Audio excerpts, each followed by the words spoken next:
World news and much more. This is RT. Well, straight to developments in Libya now. The US, Britain and France are pressing ahead with their campaign of air attacks on Libya, where it's thought 64 people have been killed during the bombardment.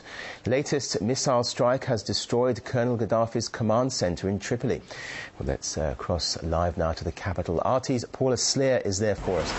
Paula, there's been fire launched from Tripoli throughout the night. What are Libyans waking up to this morning?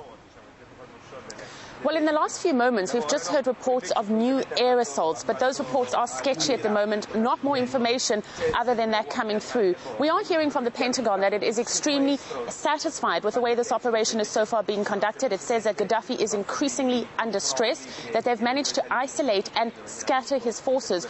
We're also hearing that Washington, in a matter of just days, will be ready to relinquish control of this whole operation over. Now, the last few hours have been relatively quiet here in the capital city of Tripoli. The situation remains incredibly tense. People are certainly incredibly frightened. At around midnight local time, there was a whole scattering of fire in the sky.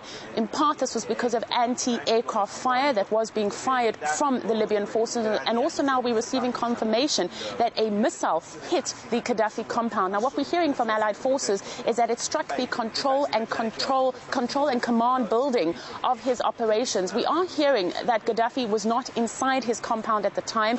In fact, it's very unclear where he is. Ever since these operations began on Saturday, he has not been seen, which is a little bit out of character because previously he was appearing almost daily on Libyan state television giving addresses. He's still giving those addresses, but now he's using the symbol of a gold fist smashing an American fighter jet. So no doubt he is afraid of actually letting people know his precise location.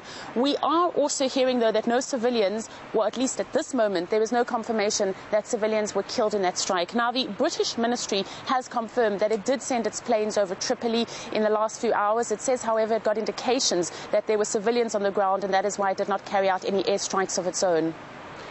But now the Arab League, which initially gave its backing to the campaign, is now condemning the reported civilian killings. Are we seeing international opposition growing against all this?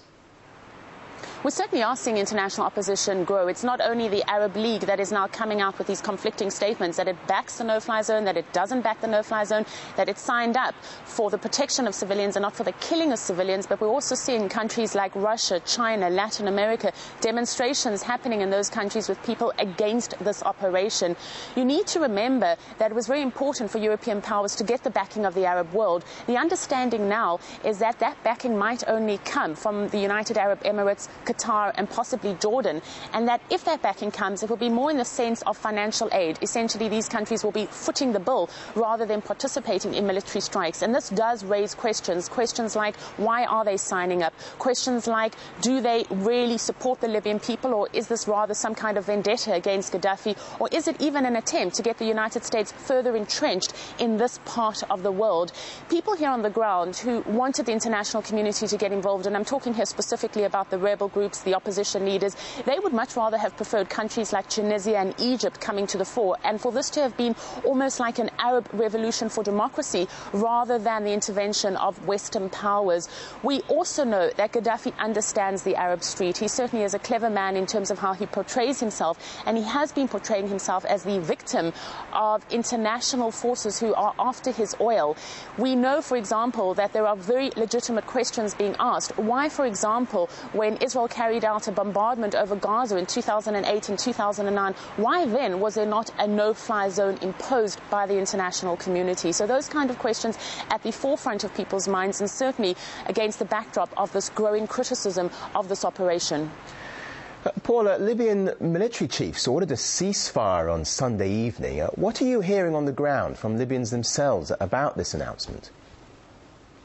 Most people here do not really believe the Libyan army when it calls for a ceasefire. There was a ceasefire that was announced on Saturday, and as we saw, almost simultaneously there were strikes and air raids and attacks on the grounds taking place. So the announcement on Sunday night by a spokesperson for the Libyan army that there would be an immediate ceasefire is certainly being greeted with a lot of skepticism on the ground. The rebels themselves simply do not believe it. The international community has yet to respond. But it is important, though, to say that the Gaddafi regime is still sticking by its earlier argument, and that is that it is adhering to a ceasefire, but that it is the rebels that are the ones that are provoking them. It is the rebels that are on the offensive, and they are the ones who are breaking it. We are hearing from opposition fighters that as many as 8,000 of their men have been killed in more than a month of clashes. This is the first indication we're getting of some kind of figures in terms of how many people have been killed in this conflict. The international community is at pains to say that its intention is really to stop the fighting, to stop the killing of civilians, and that it's not really at this stage trying to get Gaddafi out of power. But the criticism against that is, well, then why strike at his compound? And the second criticism is also, well, if you do not get the man to step down, this kind of impasse, the situation on the ground, could continue for weeks, if not months. OK, for now, RT's Paula Slayer in Tripoli. Thank you.